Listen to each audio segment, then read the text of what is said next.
2 minutes.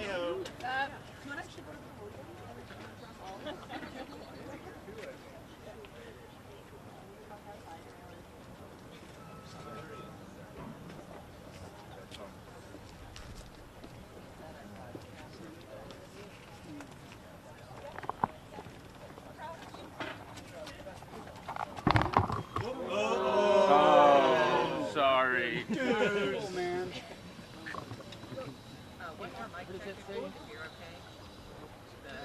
Well, it's not attached very well. Exactly. No, it's not my fault. It's not your yours. It is not your fault.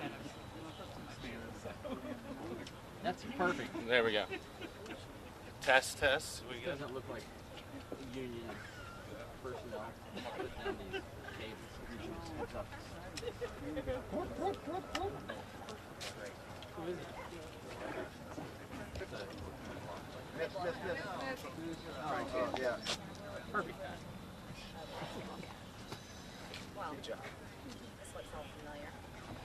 This is my first year in Congress. All right. I hope that sun doesn't fall. Good morning, everyone, and thank you for taking the time to come out this morning. You know, it's really easy once you get elected and come to Washington, D.C., to put it in cruise control and just go along with the status quo. But that's not why I ran for Congress, and that's not why I came to Washington, D.C. As a matter of fact, I was one of the Americans in 2016 that looked at a presidential stage of 17 Republican candidates, and the only one that stood out to me was Donald John Trump, the very man that stood out and represented Republican voters and Americans all over the country that were sick and tired of a Republican establishment failing us over and over again. That's why I supported him in 2016, that's why I supported him in 2020, and that's why I support him now.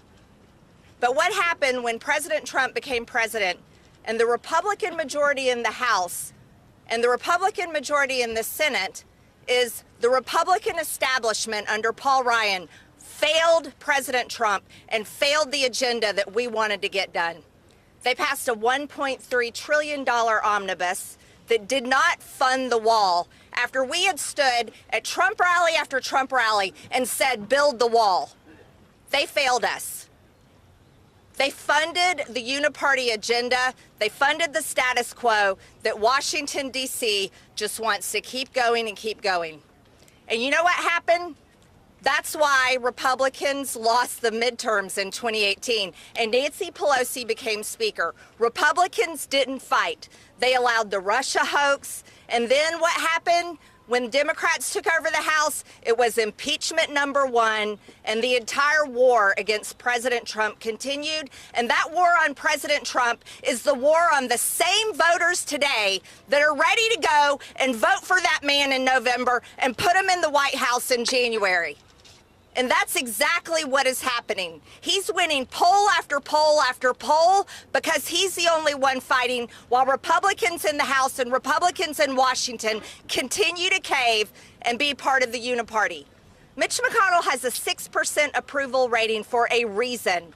And that's because he's caved to the Democrats and continued the disgusting business model in Washington, D.C. that thrives on forever wars and thrives on building a bigger government and taking away the freedoms bit by bit by bit of Americans. Republican voters in America, Americans altogether, gave Republicans the House. They gave us the House in 2022. You want to know why? Because they were fed up with the Democrat agenda that is destroying this country. Wide open borders, an economy that's crashing, freedoms being stolen, COVID shutdowns, all the horrors that happened when Joe Biden took the White House and Democrats took full control. That's why we won the House in 2022. But what have we done with it?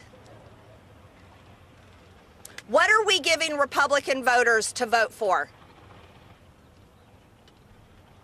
President Trump is the reason why people are going to turn out in November. And I'm here fighting every single day to push my party to be a Republican-controlled majority that will fight and pass his agenda when he's in the White House in January. And right now, we are not that Republican majority. We have a speaker, Mike Johnson, that by the way, I elected him. I voted for that man. So I have every right to be standing here.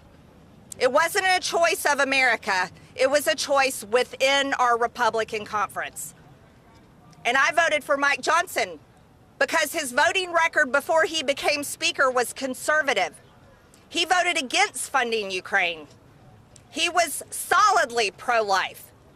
He voted to secure the border. He voted to fight against Democrats, fight against the witch hunt against President Trump. But once he became speaker, he has become a man that none of us recognize. He passed 3 continuing resolutions. And then he finally passed a 2-part omnibus that fully funded Joe Biden's agenda and the Democrat agenda, funded the Department of Justice that wants to put President Trump in the rest of his life, which is a death sentence. Mike Johnson fully funded the FBI, which raided Mar-a-Lago, and he gave him a brand new building as a gift. Pro-life Mike Johnson funded full-term abortion clinics, funded the trans agenda on children that 70% of Americans are completely against on both sides of the aisle. And he fully funded Joe Biden's open border policies, the #1 issue in America. So I entered a motion to vacate, but I didn't call it for a vote. I was controlled. I was responsible. I was being conscious and caring about my conference and our majority. It was a warning to stop serving the Democrats and support our Republican conference and support our agenda. And he didn't do it. And we all went home. And Republican voters everywhere, Americans were raging at Mike Johnson. And he doubled down. He didn't change course. He continued. And when we came back, he reauthorized FISA. And he was the deciding vote himself to stop the warrant requirement of FISA. He voted it down. When only 6 months before that, before Speaker, he was for it. That was the second betrayal. And then we all went home and America raged, and I was still responsible. I was still patient, and I was still being careful with our Republican majority. And then we came back. And that's when Mike Johnson fully joined the disgusting business model of Washington, D.C. to fund forever wars. Yeah, that's what this is. The Uniparty is Make Ukraine Great Again. The Uniparty is all about funding every single foreign war. They think this is the business model that needs to be done. There you go. Set that up. Yeah, thank you. Americans do not want to send their hard-earned tax dollars to fund the murder and killing in foreign countries. They're fed up with it. And they're screaming it as loud as they possibly can. Our economy should not be built on the blood of wars in foreign countries. That's not what our economy should be built on. That's not how you grow jobs in America. That is horrific. It is evil and it needs to end. But that's what the Uniparty does, and that's what they continue. Mike Johnson fully embraced it, and he funded $61 more billion to Ukraine. Funded a war in Israel while he funded Hamas in Gaza. How do you support Israel when you're funding Hamas? And gave more money away while our border stays open, and today 300 Americans will die from fentanyl, tomorrow 300 Americans will die from fentanyl, and the next day 300 more Americans will die from fentanyl poisoning because there's a war on America led by the cartels in Mexico, and nobody in Washington, D.C. gives a damn and has enough courage to face it. And Americans are sick of it. Sick and tired and fed up. And you want to know something? Nobody wants to rock the boat in Washington, D.C. Oh, no. That would be uncomfortable, Marjorie.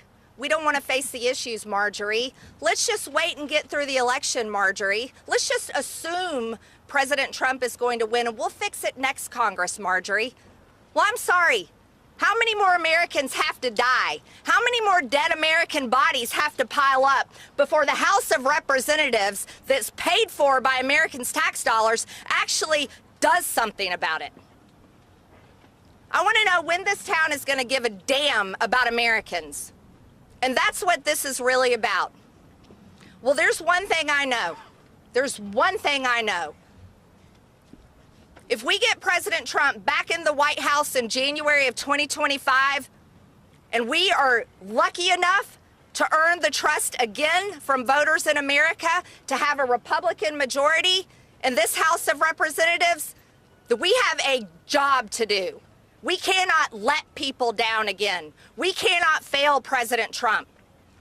And this cannot happen. The MAGA agenda that I believe in, the Make America Great Again agenda that I support and Americans support, and the whole reason why Republicans are going to turn out and vote in November because they support President Trump, we need leaders in the House of Representatives that are going to get this done.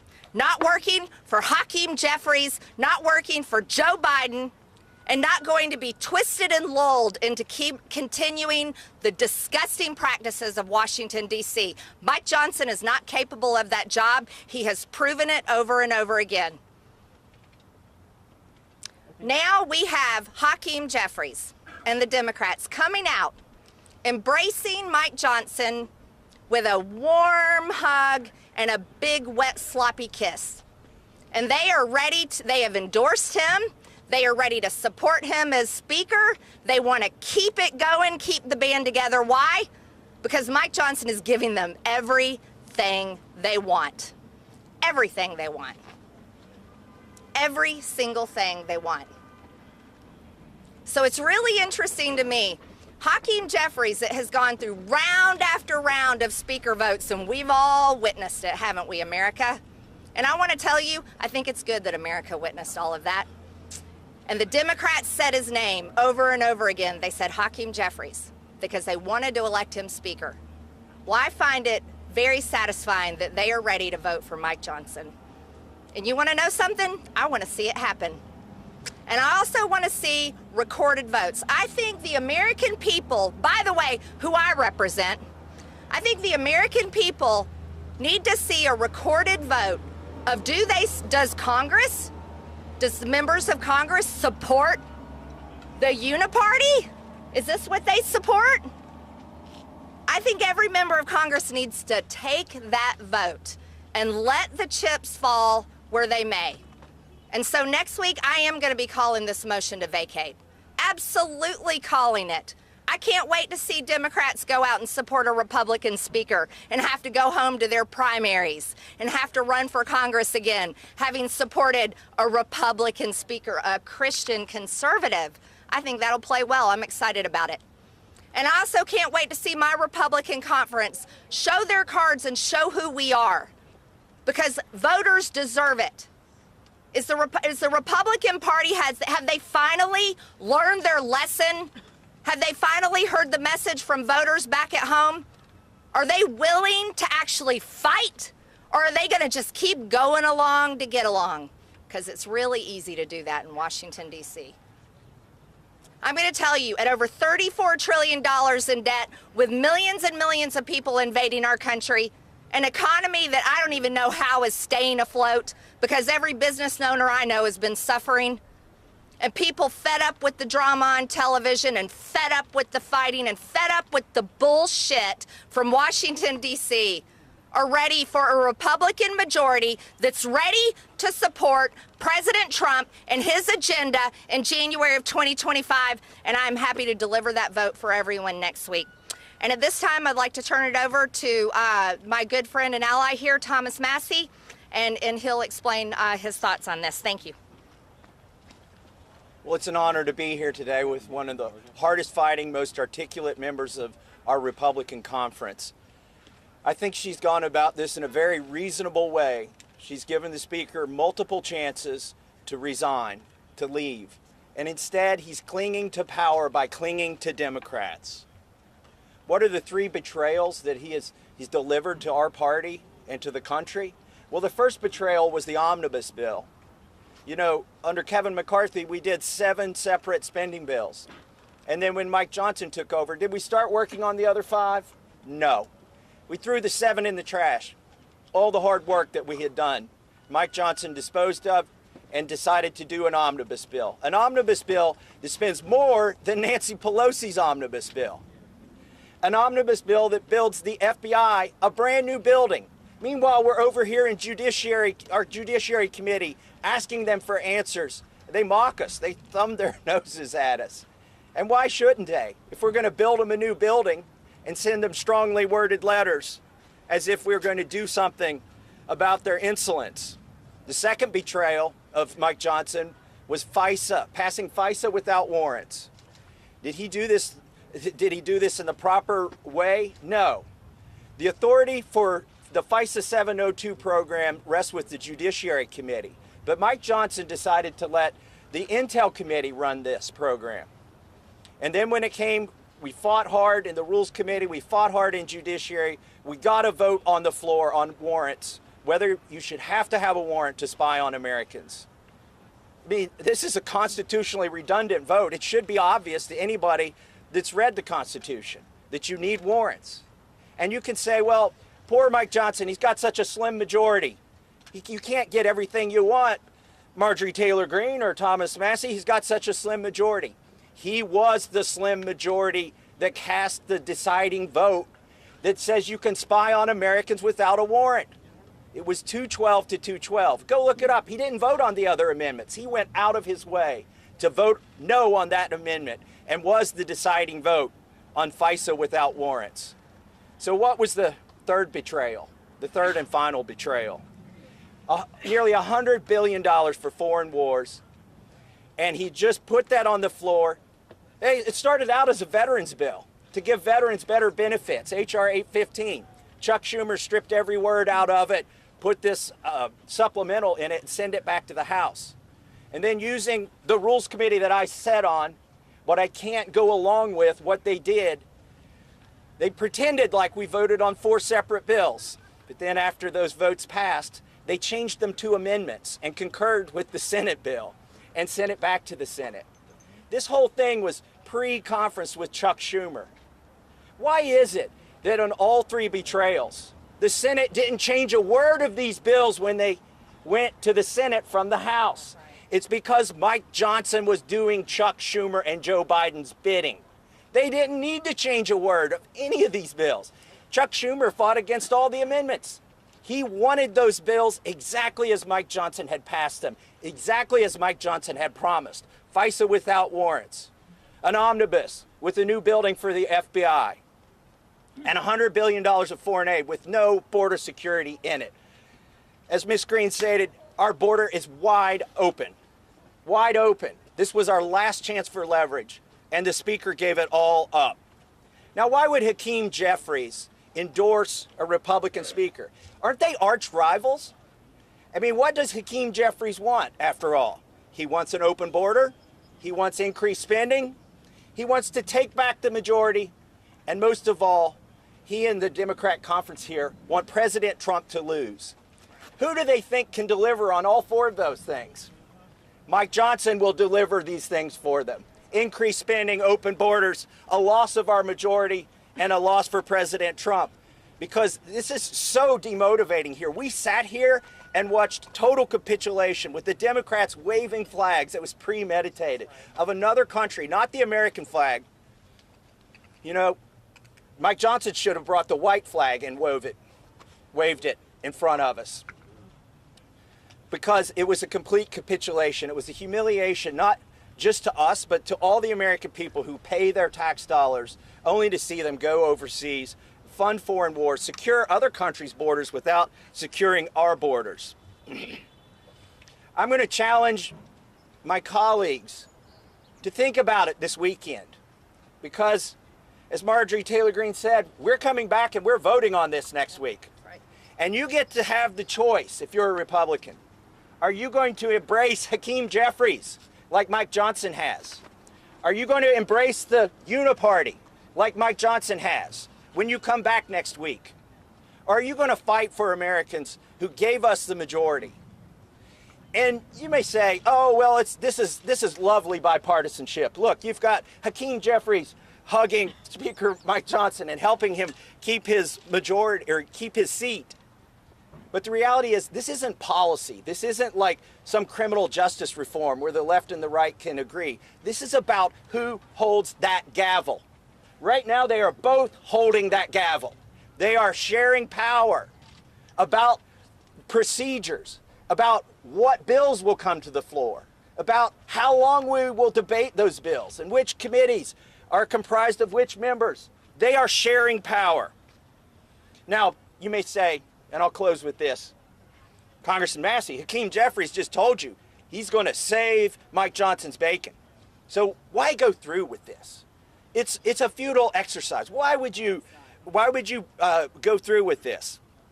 Look, we didn't get elected to make excuses. We didn't get elected to say we shouldn't even try. We got elected to come here and give it our best, and also to impose transparency.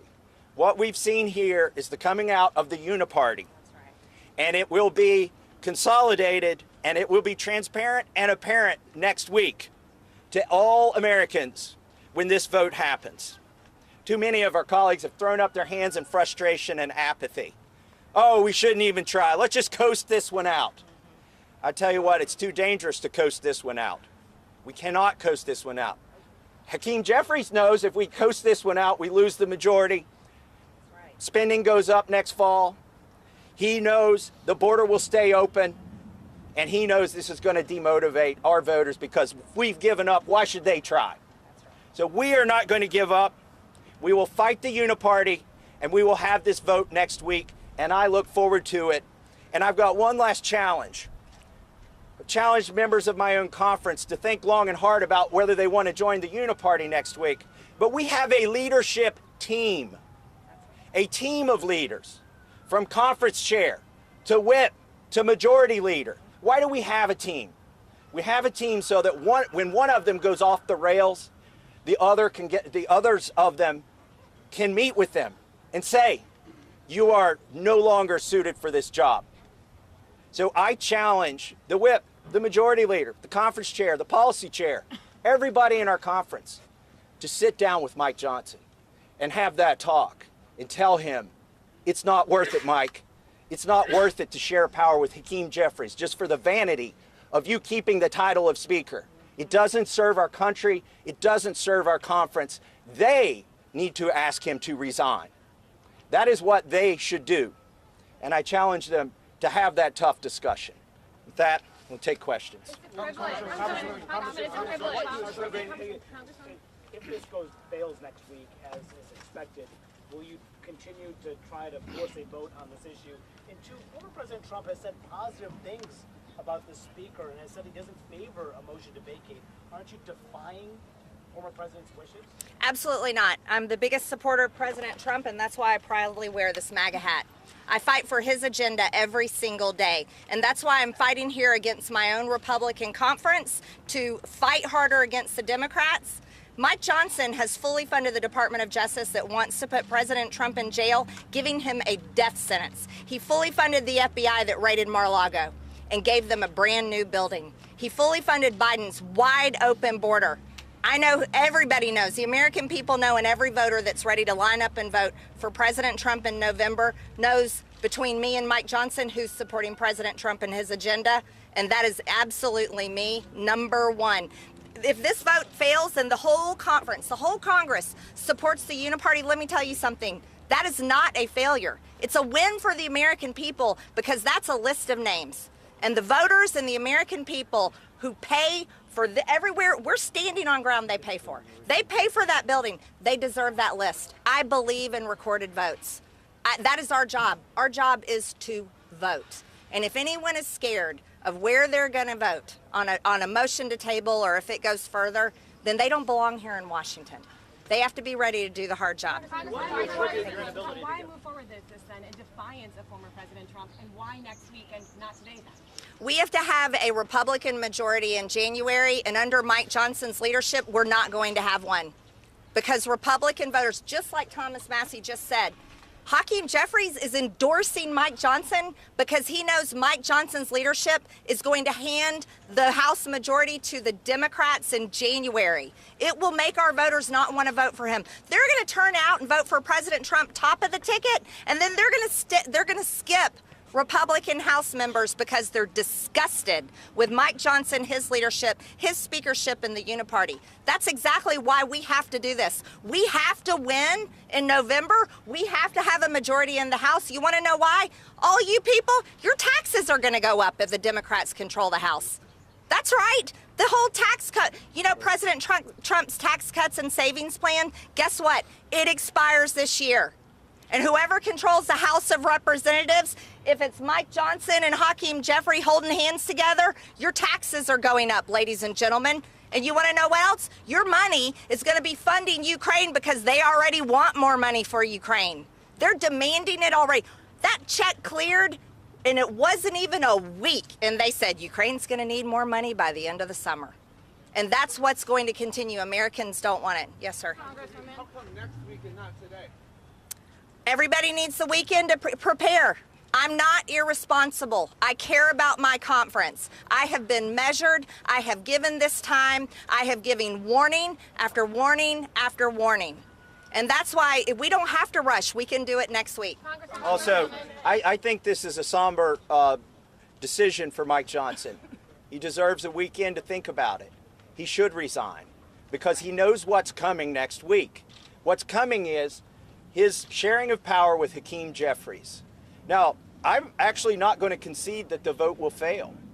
I mean, I think Hakeem had to step out in front and get in front of this freight train because he was afraid he didn't have enough Democrats who would save Mike Johnson.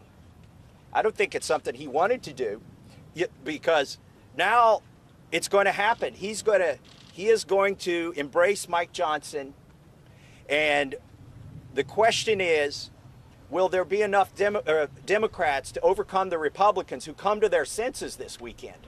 They've got a weekend to think about it, but more importantly, Mike Johnson has a weekend to think about it. How do you respond, Congresswoman, if this resolution is tabled on Monday? Will you continue to force votes on it?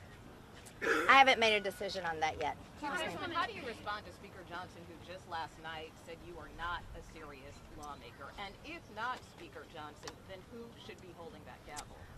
I'm not into personal attacks. That's not doing this. This has nothing to do with Mike Johnson as a person. But this is about his job performance, and I believe in accountability. I voted for Mike Johnson as Speaker. And every single day when I'm out and about talking to folks in my district or I'm traveling across the country, the one phrase I hear over and over again is keep fighting, keep fighting. They do not want us to back down.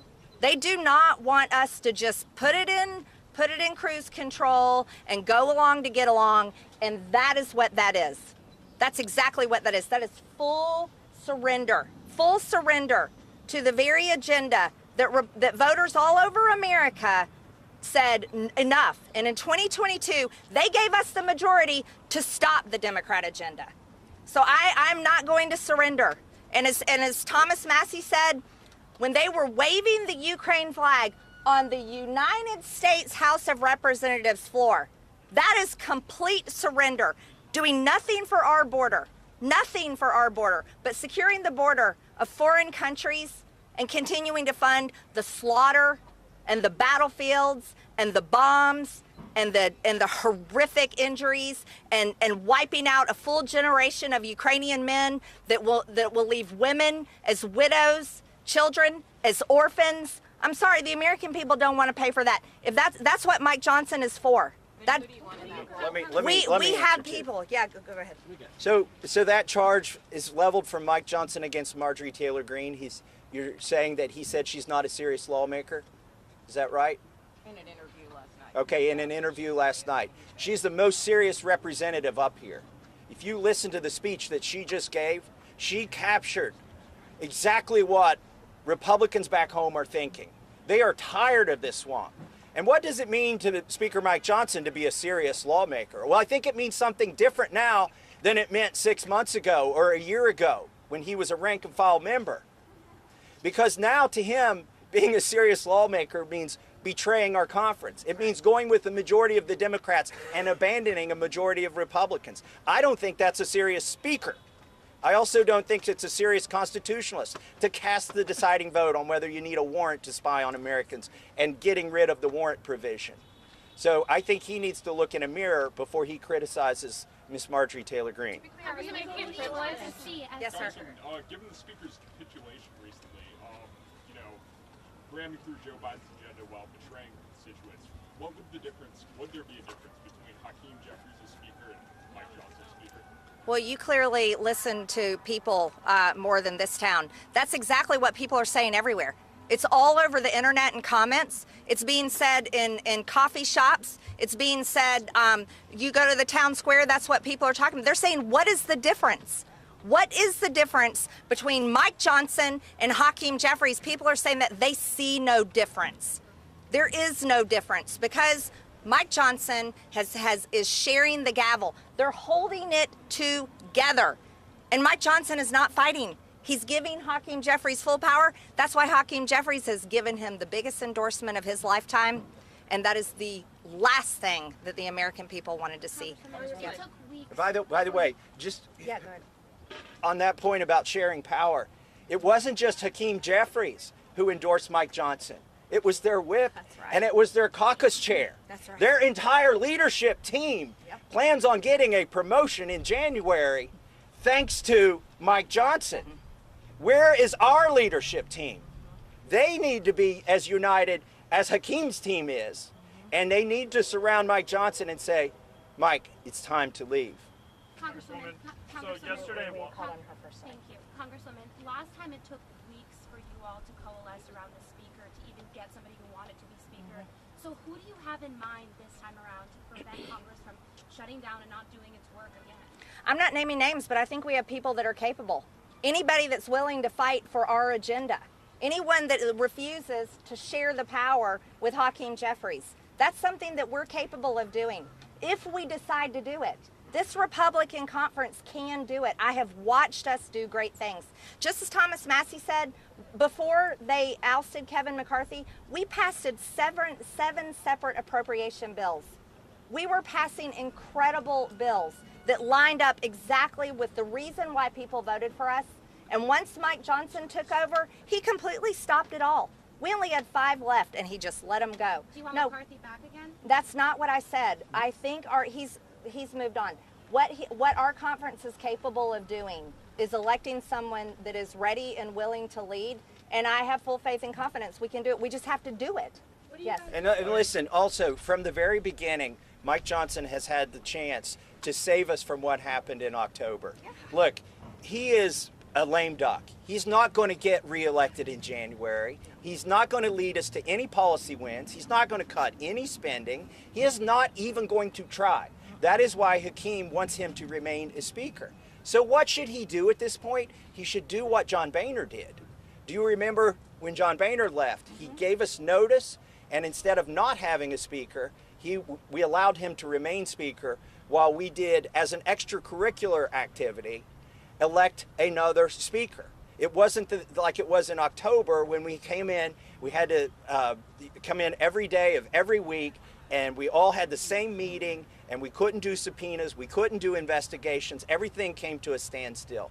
Mike Johnson alone can save us from that ultimate outcome if he would step down, but announce that he's stepping down 10 weeks from now and give us time and allow us to still function as a conference. And that's why Marjorie put this bill in the hopper. That's right. That's why we've collected co-sponsors, and that's why we're giving him one more weekend to think about it.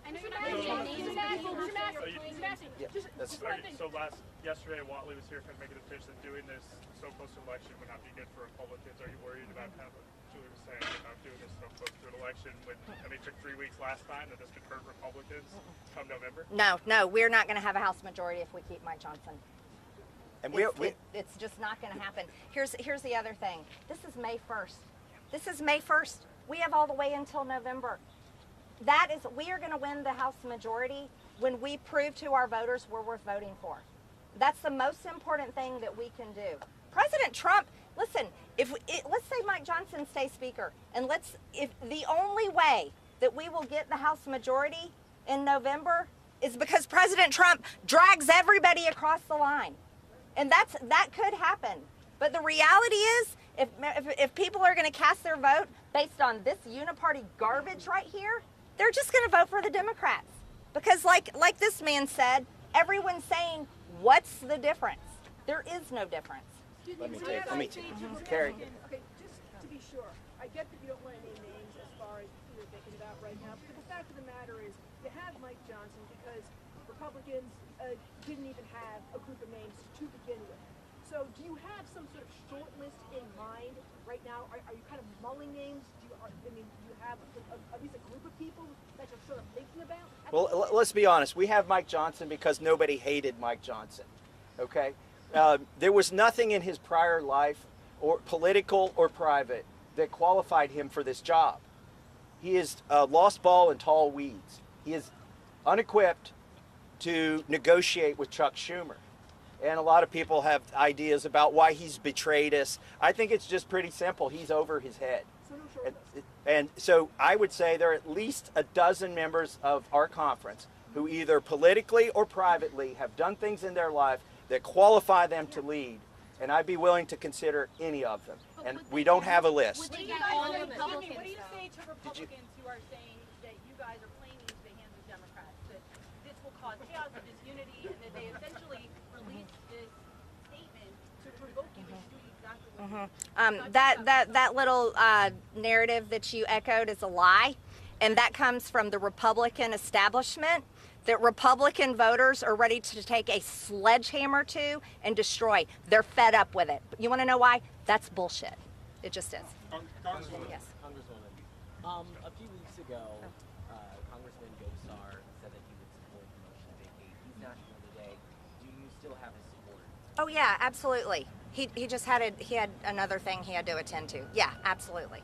You defended this motion to vacate, saying that you're respecting the conference by holding this back. But how do you explain, it took 3 weeks to elect Mike Johnson as Speaker. How do you explain risking another leadership crisis and throwing the House? I think that's the same question that we've answered about 4 times now. Do you have a different question? By the way, I'll answer this again, even though it's been asked. Yeah. This is the time to clean house. Right. Not in October, not in September when he betrays us with another CR. That's right. or another omnibus. Now is the time to clean house. There is time. I mean, we're not even done with primaries yet. People aren't focused right now on their general elections. They're still trying to win their primaries. This is when we should take out the garbage, take out the trash, solve these problems that we have so that we can be a united conference, so that we can have somebody in the speaker's chair who actually has a credible chance of winning Speaker in January. Look, Hakeem and his cohorts and colleagues may bail out Mike Johnson next week. That remains to be seen, whether it's a bluff or not. But we know they're not going to vote for him in January. And we know that Mike Johnson can't get a majority of Republicans in January. Even our colleagues who aren't co-sponsors of this have privately admitted there is no way in hell they're going to vote for Mike Johnson to be Speaker in January. And so that's why we need to handle it now, put somebody in that seat who can lead our conference and present a united front to Republicans who are going to go vote in November. Are either of you considering running for Speaker? Everybody, we're going to end the press conference. What I'm calling on is, like my colleague here said, Mike Johnson can do some really, he can pray about it, think about it all weekend, do the right thing, and resign, giving our conference time to elect a new leader, a new Speaker of the House. He should reject the endorsement of Hakeem Jeffries and the entire Democrat leadership team. That is not an endorsement that any Republican speaker should ever want or embrace.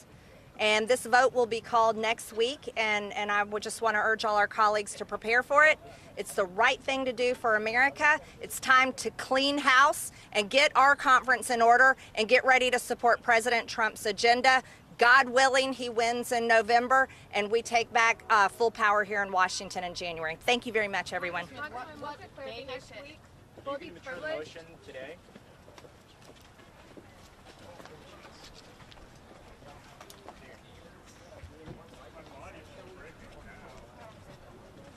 Tony? Here you go. Thank you. I was like, you said you're being responsible. How are you? Dude.